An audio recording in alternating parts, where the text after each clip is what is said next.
Hello student, आपका स्वागत है आपके अपने स्टडी चैनल राजवती एकेडमी में। आज हम लोग पढ़ेंगे कि रासायनिक अभिक्रिया में जो प्रकार एकल विस्थापन रासायनिक अभिक्रिया था, द्वि विस्थापन रासायनिक अभिक्रिया था, उसके बारे में पढ़ेंगे। एकल विस्थापन रासायनिक अभिक्रिया, तो एकल विस्थापन रासायनिक अभिक्रिया को समझने के लिए सबसे पहले हमको धातु की क्रियाशीलता श्रेणी को समझना पड़ेगा। ठीक है, तो सबसे पहले लिखिए धातु की क्रियाशीलता श्रेणी। क्या है? धातु की क्रियाशीलता श्रेणी। क्या है? क्रियाशीलता,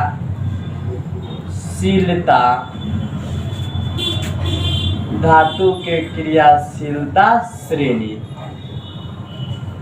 ठीक, अब देखिए इसमें क्रियाशीलता श्रेणी में धातु क्रियाशील होता है, काफी ज्यादा क्या होता है, एक्टिव होता है क्रियाशीलता श्रेणी में।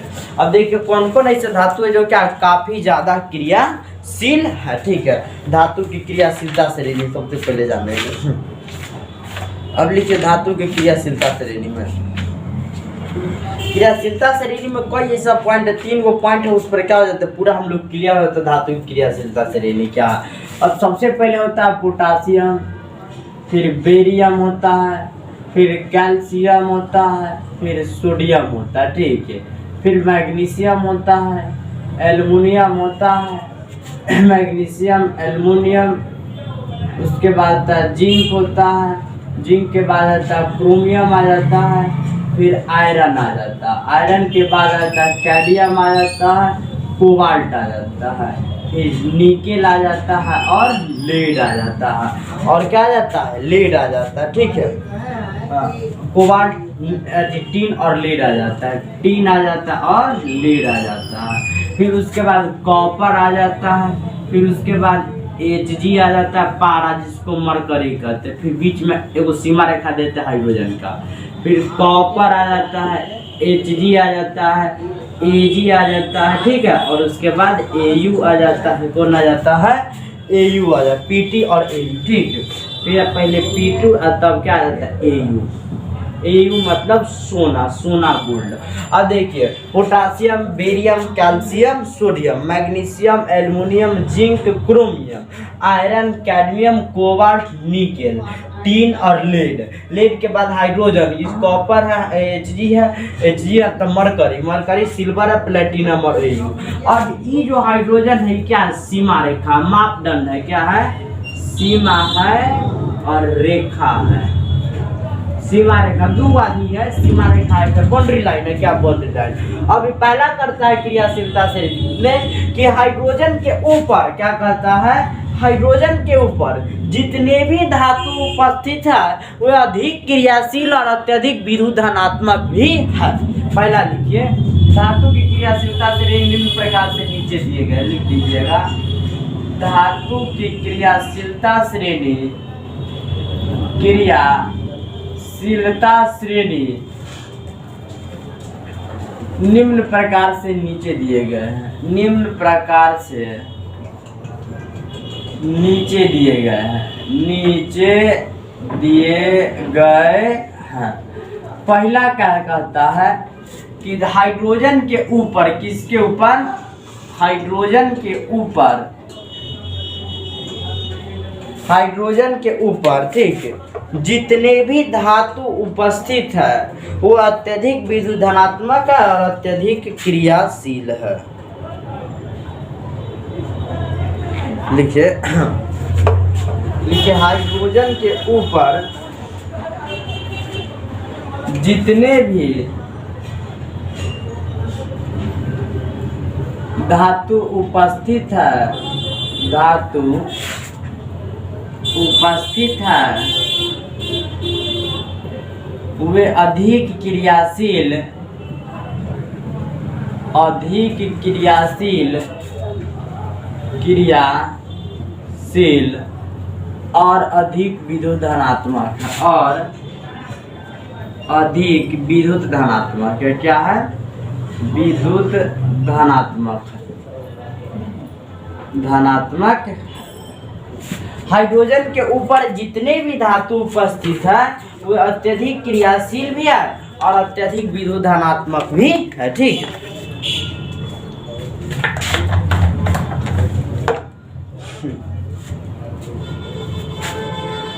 ठीक है, और अत्यधिक विद्युत धनात्मक। दूसरा कहता है हाइड्रोजन के नीचे, हाइड्रोजन के नीचे यहाँ से नीचे चलेंगे। अब देखो दूसरा कहता है हाइड्रोजन के नीचे, हाइड्रोजन के नीचे जितने धातु उपस्थित है, धातु उपस्थित है वे कम क्रियाशील है, वे कम क्रियाशील एवं कम विद्युत धनात्मक, एवं क्या कम विद्युत धनात्मक है, कम विद्युत धनात्मक है। कोई दिक्कत नहीं। थर्ड पॉइंट कहता है कि जैसे जैसे हम क्रियाशीलता श्रेणी के नीचे की ओर आते हैं, ऊपर से नीचे आते हैं, धातु की क्रियाशीलता श्रेणी वैसे वैसे घटती जाती है। अब देखिए पोटासियम से नीचे बेरियम है, तो पोटासियम ज्यादा क्रियाशील है किसके तुलना में? बेरियम के। फिर बेरियम ज्यादा क्रियाशील है कैल्शियम के तुलना में, फिर कैल्शियम ज्यादा क्रियाशील है सोडियम के तुलना में। तो जैसे जैसे क्रियाशीलता श्रेणी के हम लोग नीचे नीचे आते हैं, वैसे वैसे धातु की क्रियाशीलता श्रेणी और क्रियाशीलता क्षमता घटती जाती है। हर पॉइंट लिखिए, जैसे जैसे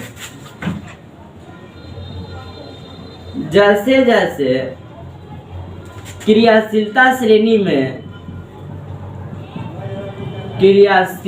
श्रेणी में हम नीचे आते जाते हैं,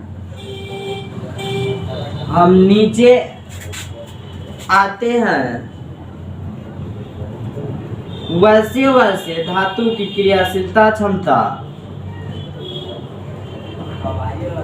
धातु की क्रियाशीलता क्षमता, क्रियाशीलता क्षमता एवं विद्युत धनात्मकता घटती जाती है, एवं विद्युत धनात्मकता घटती जाती है। क्या कहा जाती है? घटती जाती, और क्या कर जाती है? घटती जाती है। अब देखो इसे हम स्पष्ट करा देते हैं कि पोटासियम ज्यादा क्रियाशील है किसके तुलना में? बेरियम से। यहाँ पे लिख देना पोटासियम अधिक क्रियाशील है, अधिक क्रियाशील है बेरियम से। किससे? बेरियम से,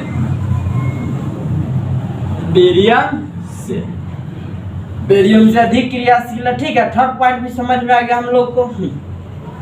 चौथा कहता है कि अधिक क्रियाशील धातु अपने से कम क्रियाशील धातु को यौगिक के विलयन से हटा देता है या विस्थापित कर देता। चौथा कहता है कि अधिक क्रियाशील धातु, अधिक क्रियाशील धातु अपने से कम क्रियाशील धातु को, कम क्रियाशील धातु को यौगिक के विलयन से हटा देता है या विस्थापित कर देता है। यौगिक के विलयन से विस्थापित कर देता है। क्या कर देता है? विस्थापित कर देता है।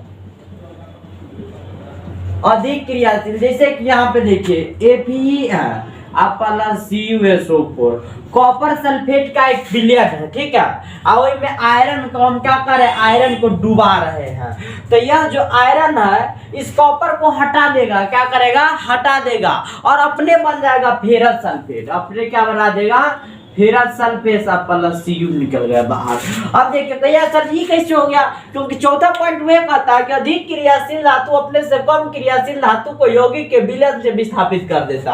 आप कहिएगा कि सर जी हमें कॉपर में, आयरन में क्रियाशील कौन है? अब देखो आयरन यहाँ पे है और कॉपर क्या यहाँ पे है। हाइड्रोजन के ऊपर जो भी धातु अधिक क्रियाशील है, नीचे कम क्रियाशील। और दूसरा, जैसे जैसे हम क्रियाशीलता श्रेणी में नीचे की ओर आते हैं, धातु की क्रियाशीलता घटती जाती है। अब यहाँ से नीचे नीचे आया आयरन तक का और कॉपर। तो आयरन क्या है? ऊपर उपस्थित है कॉपर से। तो कॉपर से जो भी धातु ऊपर उपस्थित है वो अधिक क्रियाशील है और अत्यधिक विद्युत धनात्मक भी है। तो अधिक क्रियाशील धातु अपने से कम क्रियाशील धातु को यौगिक के विलयन से विस्थापित कर देता है। तो आयरन कॉपर की तुलना में अधिक क्रियाशील है, इसीलिए यह आयरन कॉपर सल्फेट में उपस्थित कॉपर को हटाकर अपने आप में बन जाता है फेरस सल्फेट और कॉपर को क्या कर देता है, बाहर कर देता है। तो यह धातु की क्रियाशीलता श्रेणी है, यानी कि यह activation series of the metal. Metal का क्या एक्टिवेशन सीरीज है क्रियाशीलता के। पहला कहता है कि हाइड्रोजन से ऊपर जो भी धातु उपस्थित है वह अधिक क्रियाशील और अत्यधिक विद्युदानात्मक है। दूसरा कहता है कि हाइड्रोजन के नीचे जितने भी धातु उपस्थित है वह कम क्रियाशील और कम विद्युत धनात्मक है। ठीक है। तीसरा कहता है जैसे जैसे हम धातु की क्रियाशीलता श्रेणी में नीचे आते जाते हैं वैसे वैसे धातु की क्रियाशीलता घटती जाती है। अब नीचे आ रहे हैं तो सोडियम ज्यादा क्रियाशील है बेरियम से, बेरियम ज्यादा क्रियाशील है कैल्शियम से, कैल्शियम ज्यादा क्रियाशील है सोडियम से, सोडियम ज्यादा क्रियाशील है मैग्नीशियम से। स्पष्ट हो गया। चौथा कहता अधिक क्रियाशील धातु अपने से कम क्रियाशील धातु को यौगिक के विलयन से विस्थापित करता है। विस्थापित मतलब हटा देगा। आयरन है तो कॉपर, आयरन क्या कर दिया, कॉपर को हटाकर फेरस सल्फेट बना दिया। क्या बना दिया, फेरस सल्फेट बना दिया। अब इसको सबसे पहले नोट कर लीजिए और इसी के आधार पर हम लोग पढ़ेंगे एकल विस्थापन रासायनिक अभिक्रिया। तो वैसी रासायनिक अभिक्रिया जिसमें अधिक क्रियाशील धातु अपने से कम क्रियाशील धातु को यौगिक के विलयन से विस्थापित कर देता है या हटा देता है तो उसे एकल विस्थापन रासायनिक अभिक्रिया कहते हैं। तो इसको सबसे पहले नोट कर लीजिए और इसी के आधार पर हम लोग पढ़ेंगे एकल विस्थापन रासायनिक अभिक्रिया। नोट कर लीजिएगा। ठीक। अब लिखिए एकल विस्थापन रासायनिक अभिक्रिया। चौथा पॉइंट रहने देंगे समझने के लिए। ठीक है।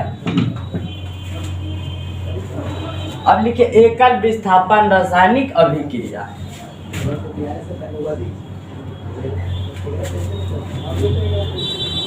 अब लिखिए एकल विस्थापन रासायनिक अभिक्रिया या विस्थापन अभिक्रिया, ठीक है, या प्रतिस्थापन अभिक्रिया। लिखिए एकल विस्थापन रासायनिक अभिक्रिया, रासायनिक अभिक्रिया। ठीक है। एकल विस्थापन रासायनिक अभिक्रिया। ठीक है। अभिक्रिया या करके लिखिएगा, या इसी को कहते हैं विस्थापन रासायनिक अभिक्रिया। विस्थापन रासायनिक अभिक्रिया या करके इसी को लिखेगा प्रतिस्थापन। ठीक है। प्रतिस्थापन रासायनिक अभिक्रिया, रासायनिक अभिक्रिया। देखिए वैसी रासायनिक अभिक्रिया, वैसी रासायनिक अभिक्रिया, अभिक्रिया जिसमें अधिक क्रियाशील धातु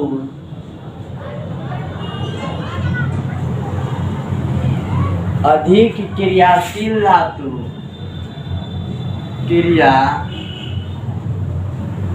धातु अपने से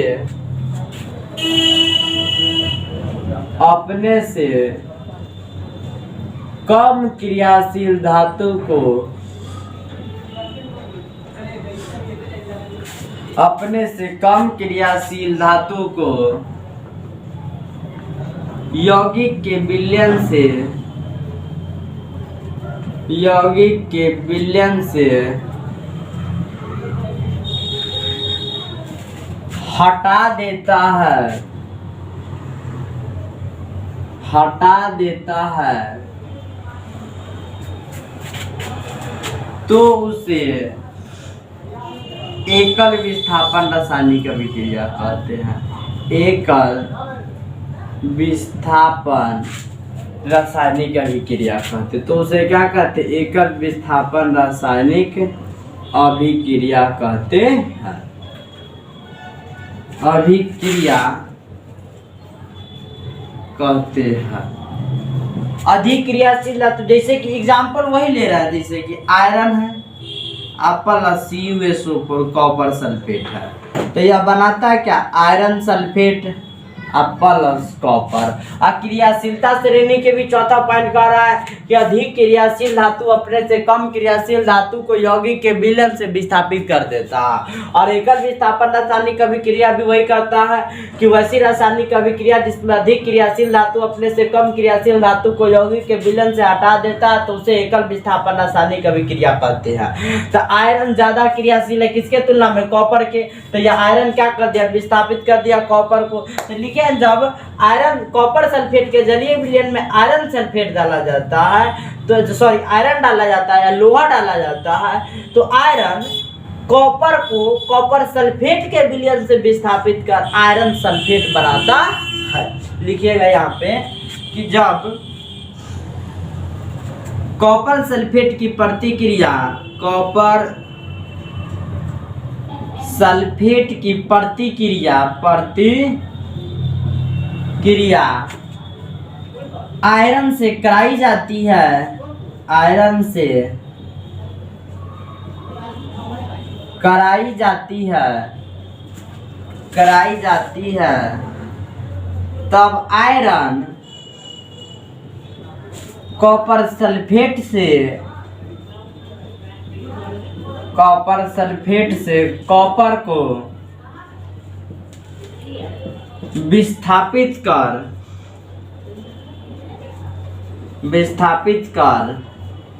आयरन सल्फेट बनाता है, आयरन सल्फेट बनाता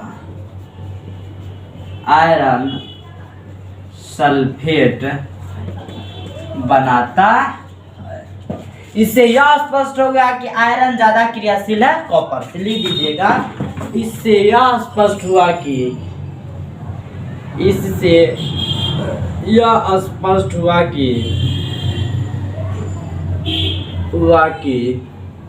आयरन अधिक क्रियाशील है कॉपर से,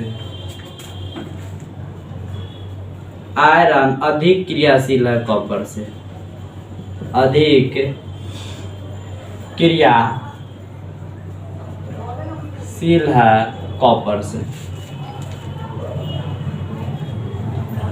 कॉपर से कोई दिक्कत है। सीनियरिटी टेबल वही कहता, potassium, barium, calcium, sodium, magnesium, aluminium, zinc, chromium, iron, cadmium, cobalt, nickel, tin और लेड हाइड्रोजन है। उसके बाद कौन है, कॉपर है। फिर उसके बाद पारा है, Hg, पारा, मरकरी, फिर सिल्वर है, प्लेटिनम है। सबसे कम क्रियाशील, और ये वो ऑब्जेक्टिव पूछता है कि सबसे कम क्रियाशील धातु कौन है, तो सोना सबसे कम क्रियाशील है, ठीक है। और सबसे ज्यादा कौन है, तो पोटासियम है, ठीक है। सबसे ज्यादा कौन है, पोटासियम है, ठीक, कोई दिक्कत नहीं है। तो यहाँ पे कहा जाता है जब कॉपर सल्फेट की प्रतिक्रिया आयरन से कराई जाती है तब आयरन कॉपर सल्फेट से कॉपर को विस्थापित कर आयरन सल्फेट बनाता है। इससे यह स्पष्ट हुआ कि आयरन अधिक क्रियाशील है कॉपर से। तो एकल विस्थापन रासायनिक अभिक्रिया पूरा। अब देखो यह आयरन पूरा क्या हम लोग को समझ में आएगा। सबसे पहले इतना क्या कर लीजिए, नोट कर लीजिए। दूसरा भी एग्जाम्पल देते हैं, ठीक।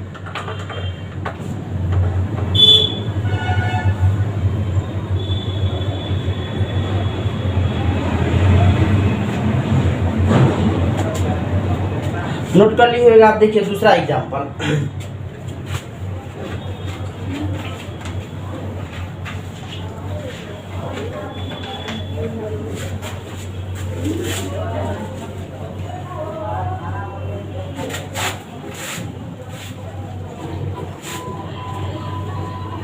अब दूसरा एग्जाम्पल देखिए। जैसे कि कोई रिएक्शन दे दिया, कौन बोला कि ZnSO4 प्लस Cu, तो क्या ये रिएक्शन संभव है। देखो पहले कि जिंक सल्फेट की प्रतिक्रिया कॉपर से कराइए, तो सबसे पहले कहिएगा सर जी गड़बड़ रिएक्शन आपका है। कहिए कैसे, क्योंकि जिंक यहाँ पे है और कॉपर क्या है यहाँ पे, तो अधिक क्रियाशील धातु कम को विस्थापित करता है कि कम ज्यादा को, तो अधिक क्रियाशील धातु अपने से कम क्रियाशील को हटाता है। तो कॉपर क्या है, कम क्रियाशील है, क्या है, कम क्रियाशील है। और जिंक क्या अधिक क्रियाशील है। तो रिएक्शन होगा, कभी नहीं होगा। ये किसको विस्थापित करिए नहीं पाएगा, ये कभी हो ही नहीं सकता है। तो this reaction is the wrong, या रिएक्शन क्या है, गलत है। तो इसको सबसे पहले मिटा दीजिए, ठीक है। ये रिएक्शन कभी भी नहीं होगा। अगला रिएक्शन देखिए, अगला रिएक्शन कह रहा है दूसरा कि Na2CO3 प्लस K के साथ रासायनिक अभिक्रिया। तो K2CO3 प्लस 2Na बाहर गया, 2Na कहाँ गया, बाहर गया। K2CO3 plus 2Na। अब यहाँ पे भी 2 लगा दीजिए। अब देखिए तब सब सोडियम कार्बोनेट की प्रतिक्रिया केकरा से कराए, पोटासियम से। तो पोटासियम सोडियम को विस्थापित करेगा, कहीं कहना विस्थापित कर देगा, क्योंकि पोटासियम ऊपर है क्रियाशील श्रेणी में और सोडियम का नीचा है। तो आसानी से पोटासियम इसको विस्थापित कर देगा, क्योंकि अधिक क्रियाशील है। तो लिखेगा जब सोडियम कार्बोनेट की प्रतिक्रिया पोटासियम से कराई जाती है, पोटासियम से कराई जाती है, तब पोटासियम सोडियम कार्बोनेट से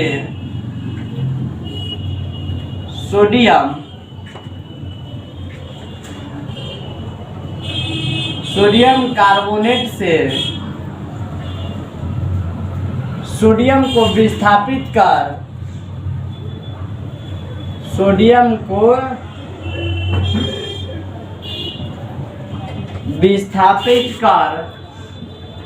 पोटासियम कार्बोनेट बनाता है, पोटासियम कार्बोनेट बनाता है। इससे यह स्पष्ट हुआ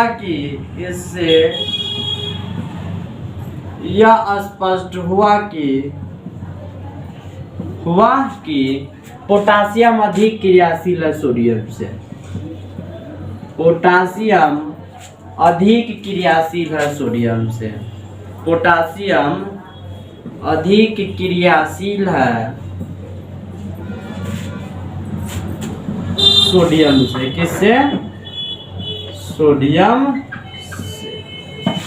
सोडियम से क्या अधिक क्रियाशील है। तो इसे सबसे पहले क्या कर लीजिए, नोट कर लीजिए, ठीक।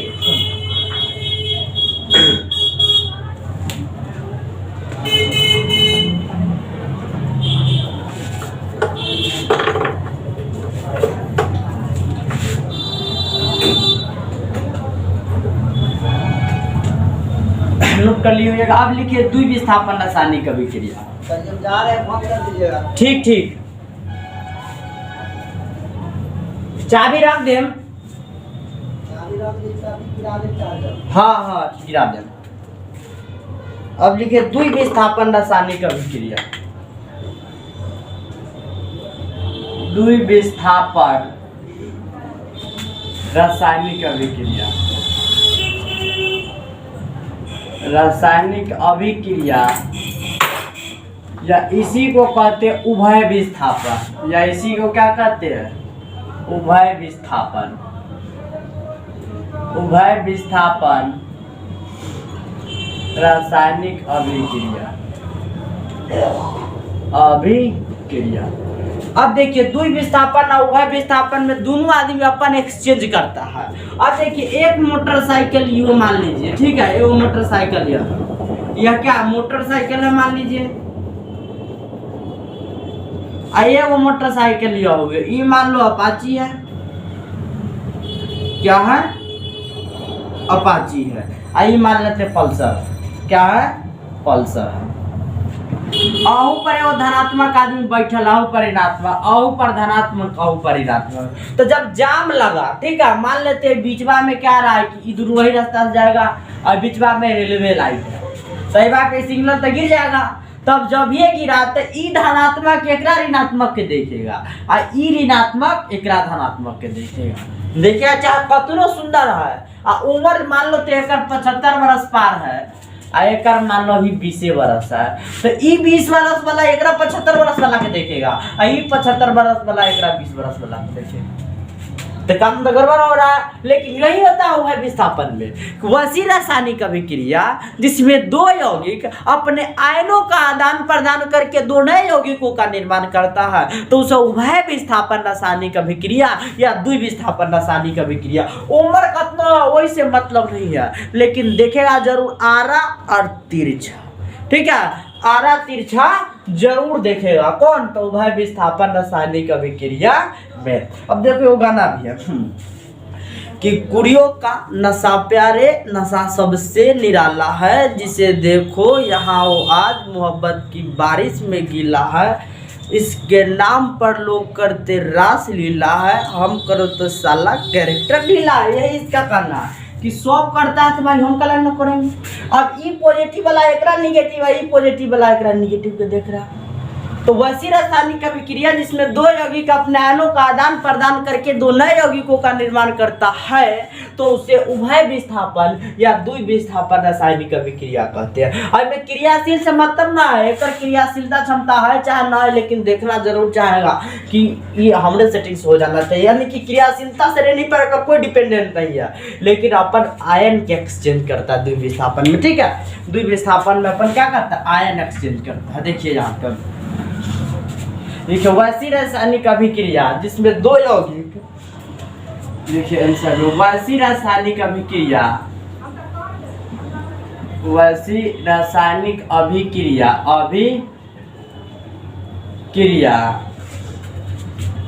जिसमें दो यौगिक अपने आयनों का आदान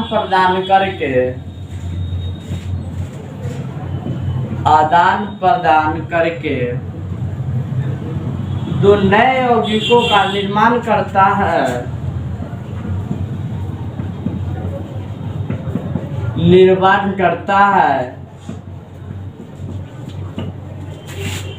तो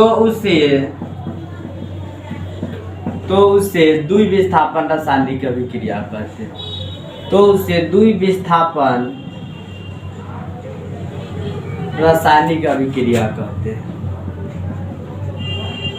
रासायनिक अभिक्रिया कहते हैं,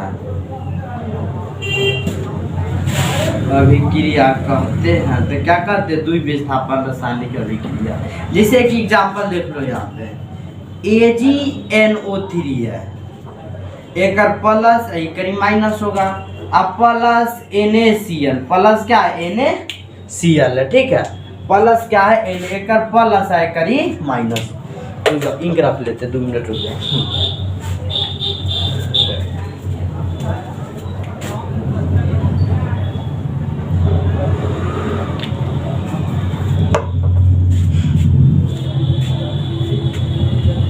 अब देखो यहाँ पे इसका प्लस एक माइनस, तो दोनों अपने आयन के, तो 4 पार्टिकुलर आयन दो होता है, धनात्मक आयन और ऋणात्मक आयन होता है, तो एक धनात्मक आयन एक ऋणात्मक लिखे जाएगा, एक ऋणात्मक आयन एक धनात्मक लिखे जाएगा।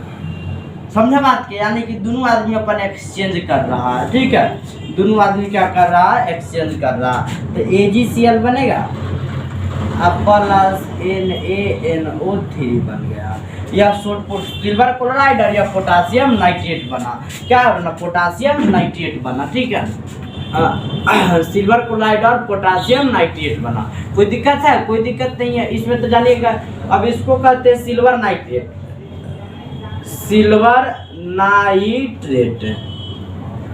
इसको सोडियम क्लोराइड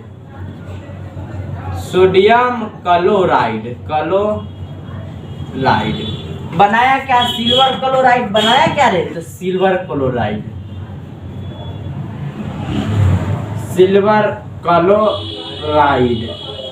और ये बनाता है पोटासियम नाइट्रेट, सॉरी सोडियम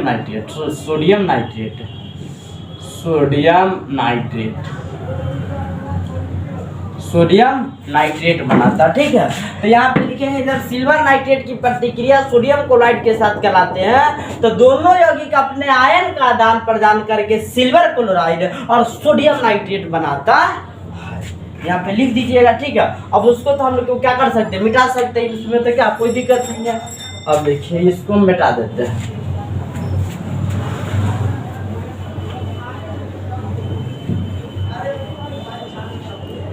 अब देखिए लिखेंगे जब, इसका एक्सप्लेनेशन कर देते हैं। लिखिए जब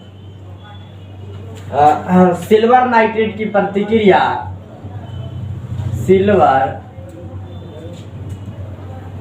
नाइट्रेट की प्रतिक्रिया सोडियम क्लोराइड से सोडियम क्लोराइड से कराई जाती है तब दोनों यौगिक अपने आयन का आदान प्रदान करके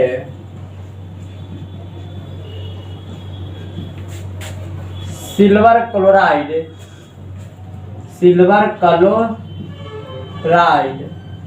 और सोडियम नाइट्रेट बनाता है। और क्या बनाता है? सोडियम नाइट्रेट बनाता है। कोई दिक्कत है? कोई दिक्कत नहीं। इसको सबसे पहले क्या कर लीजिए, नोट कर लीजिए किसको, द्विविस्थापन रासायनिक अभिक्रिया को। ठीक, इसको सबसे पहले क्या कर लीजिए, नोट कर लीजिए। तो आज के क्लास में हम लोग इतना ही तक पढ़ेंगे। जो भी कंफ्यूजन हो आप कमेंट बॉक्स में जरूर कमेंट करिएगा। तो आज के लिए इतना ही, मिलेंगे अगले लेक्चर में हम लोग।